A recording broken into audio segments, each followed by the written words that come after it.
This is Hot Mike. Hot Mike. On the networks of WDAY. Here's Dom Izzo.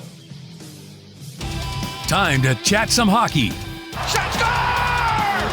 North Dakota wins! The best college hockey writer in the country is on deck. North Dakota, champions of the college hockey world! Here's Brad Schlossman.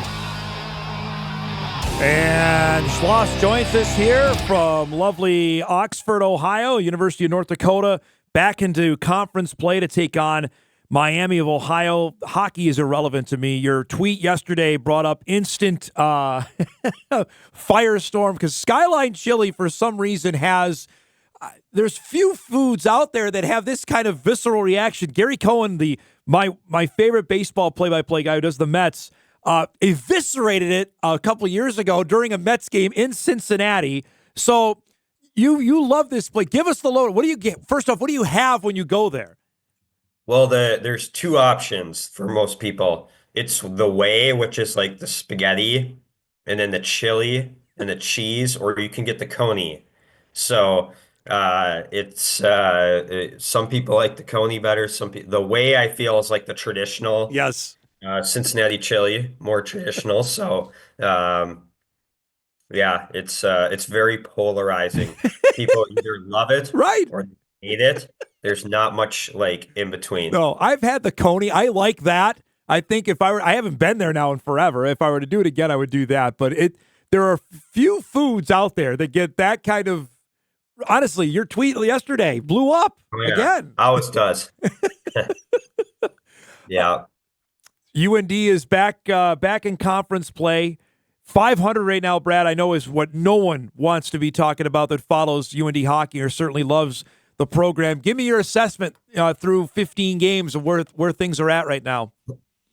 Yeah, for starters, I think some of the drivers on this team are some of the younger players. And one thing that's happened is in college hockey, a lot of times you need your older players. Injuries have really hurt this team. They have one upperclassman on defense, and he played in the first game and hasn't played since. Yeah. So they're rolling out a D core of all underclassmen.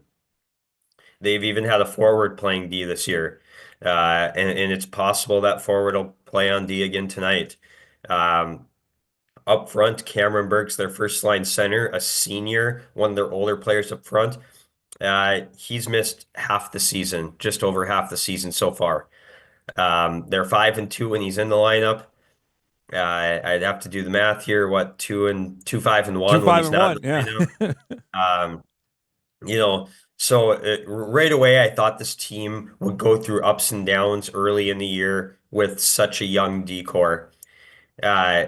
Now you take out some of the older players that I thought were going to be playing, and that can be a challenge. On the other side, they've played well enough to win a lot of these games. Yeah. If you go look at expected goals, this team should be 10-5 right now based on chances generated for each game. It feels like there's something missing each game. Maybe one game, the offense 5-on-5 isn't there. Maybe one game, goaltending's not there. Maybe one game, the penalty kill's not there. A lot of these games are there for them to win, and they haven't found ways to close them out. So part of that is probably due to the fact that their margin for error isn't quite as large as it could be. And when you have a narrow margin for error, you have one squeaky tire, so to speak, that's enough to lose a game. So right now, their margin for error isn't significantly large. They need to find ways to get wins still, and then see what they can do when they get healthier in the second half of the year. It seems, I mean, this Miami's struggling. St. Cloud State's in the middle of the league. These 4 games here, I don't know if essential, but to get something before the Christmas break, 3 of 4, is that too outrageous a thing to ask of this team? No, it's certainly doable for them. They just need to find a way to put some games together, build some momentum. Yeah. They've looked fantastic at times, whether, the first game against Providence, blowing out BU at home. They've had their games. Granted, they had Cameron Burke in those games. But, I still think they're good enough to win some of these games and put something together. They just need to um, find a way. I'm interested. At first, I know with hockey injuries are so odd like this. Is there is the cavalry coming? Do I know everybody's pretty secretive on this? Is there after the Christmas holiday? Is there a chance that by the first of the year that anybody's back? Yeah, I think that's what we're looking at right now. They've had some guys come back. So last weekend they finally got Andrew Strathman back. They get Cody Kroll back, but Louis Jamernick's out, Ben Strinden goes out, and Caleb McDonald goes out. So it's like back to square one here. I think there's a chance Ben Strinden could be back this weekend. We'll see. He looked pretty good at practice. I don't know if he's been cleared or not. He is in Oxford, so we'll see if he's back. I think we'll see if Caleb McDonald can play. I think Louis Jamernick's probably not going to play this weekend, and uh, but I don't think these are long term. Like Louis Jamernick's skating, Caleb McDonald, the fact that he's here Yeah. is a positive sign, and Ben Strin, and so some of these guys are coming back. Cameron Berg, I think probably more realistically looking after break, and that would be a big one. I think Bennett Smolik is still a long-term issue. The and that's everybody deals with injuries, and that's what Brad Berry, I'm sure, would tell you or tell anybody that asks about Yeah. it. Now the question is how UND has always separated itself with its depth. How has that been? Where have you noticed that? Where is that where the drop off is, or guys that are maybe haven't been asked to perform now need to do that? Yeah, I know. They definitely a lot of teams are dealing with injuries.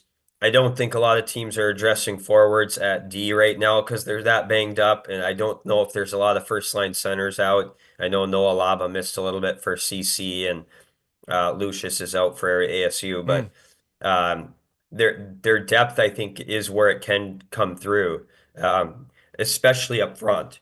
On D, they're hollowed out. There's no depth left to come in. yeah. Like they're playing forwards back there. Up front, I do think their depth can stand out. And some of their guys who are their depth forwards have been their best guys. I think it's some of their more skilled guys actually that probably need to produce more because right now it's their depth guys are producing. I think some of their more big point scorers and skill guys are the Yeah. ones who probably could pick up the offense a little more. Give me a sense here, Brad. Is it with the guys? Is it frustration? Is it okay? We're just one guy comes back, one guy leaves. Where do you get a sense with the mood of the team? Well, I think there's frustration in not closing some of these games out that Um, are sitting right there for them. I almost think sometimes that's tougher than the ones where you just play poorly. I'm interested knowing you wrote about this that the pairwise now this is where honestly you got to start looking at. I know you and I always talk about this as too early to start where it's at. UND's at 26, top 15, right? You got to be in that Yeah. 13 to 15 window to get considered. They got to start making up ground, and it has to start now, I would imagine. Yeah, this is like the first weekend I look at the pairwise. Okay. I used to be like after Christmas. I saw enough data to where the teams that are in the top 15 of the pairwise, enough of them usually stay there at the end of the year that I Okay. think it merits some value. So this is the first time I look at it, and I think there's two trains of thought. Number one, they have a ways to go. They need to have a good winning percentage from here on out.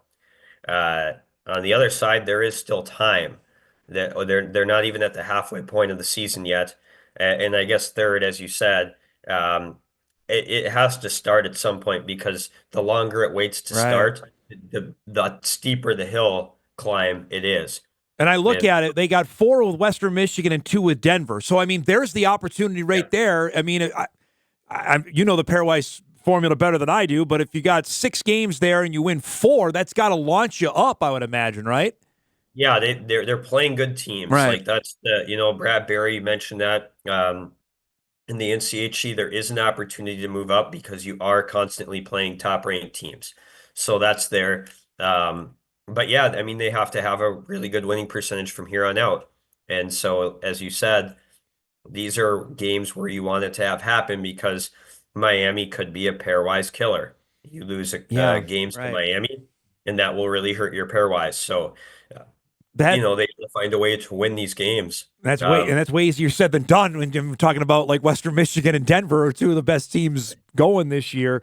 I feel like we've had this conversation about Miami maybe every year that you're there or every other year that they were red hot with Rico Blasi. I remember, gosh, now that's probably maybe over a decade ago. Why they've not been able to find this again because they're in the bottom of the conference again. Yeah, I mean, I think it stems from recruiting. When I see some of the players they've committed, it's not what they were committing back in their heyday. Heyday, yeah. Like you knew Zarnik and Barber were two high-end guys, Corrali, Belpedio. They were getting a lot of really good players. The recruiting dropped off a little bit. I think with Anthony Noreen, he did a good job in the portal, getting some skill guys that will help them this year. But he has gotten some very interesting commits already, where your kind of eyebrows are raised at who they're getting, and that reminds me a little bit of what Chris Mayotte did with CC. I got to ask you, I've been following the Four Nations stuff because I'm excited about the NHLers going back to the Olympics next year in 26. Is it crazy that Connor Bedard got left off Canada's roster? I know Canada's loaded, but that he's not on the Four Nations. Is that just how loaded Canada is that he can be left off? Honestly, I thought there were a lot of guys left off of Canada that were interesting. I saw someone post like Canada's all left off team and it might be their actual team. Yeah. So that was an interesting roster for sure. They have tough choices, no doubt. But yeah, that was there were a lot of question marks with that roster. Brock Faber made it, obviously the Wild defense, but I think he's the youngest player on the American team. For people that don't know, the Four Nations deal, is that to just get people excited about the upcoming Olympics? They're going to do that, I believe, in February. Yeah, I mean, it might be. I thought they were doing it to try to get out of the Olympics again. Okay. But, they've skipped the last two Olympics, Right. and maybe they felt, oh, we better give the people some international hockey. I love it when it's best on best, although people claim, well, the Russians not involved either, that maybe it's not the best on best tournament, which is a whole other political minefield we can go down there. But I'll be intrigued to see what it plays out. I appreciate you doing this. I know you're battling things, man. Appreciate the time. Have a great weekend. How many more Skyline visits here? I know one's in the book. How many more you got? Well, we're getting another one here in about an hour, so we'll see where we can get to. Number 2's on the way. Thanks for doing this, bud. Safe travels. We'll talk to you next week. All right. Perfect. Thanks, Dom. Brad Schlossman joining us from Oxford, Ohio, as UND and Miami set to go at it. Email comes in. Dom, I love Skyline. Worked in Cincinnati for 2 years. Ate a chili three-way and 2 cheese conies for lunch that's a lot. Several times a week. Skyline chili is good. It is unique. I will say, if people don't know what I'm talking about, you can Google it now, because it's not for everybody. I will say that. Like my only time I was there, I got to try it. Like, okay. I'm not on Brad's level of I have to have it. Like there are certain spots in certain, like Texas, you want to have a barbecue, right? You have to have something like that. Or Kansas City in that same avenue. Like we went to Tennessee. We had to have something of that native to that area, which we did, which was fantastic. Fried chicken down there was amazing. That is certainly conducive to that part of Ohio, that region of the country. It's different. All I'll say is that. We'll take a break. We come back. You'll hear from Kirk Cousins as the Falcons get ready to take on the Vikings, and also from Matt Entz about taking over at Fresno State. We roll on a Friday morning edition of Hot Mike. We're back right after this.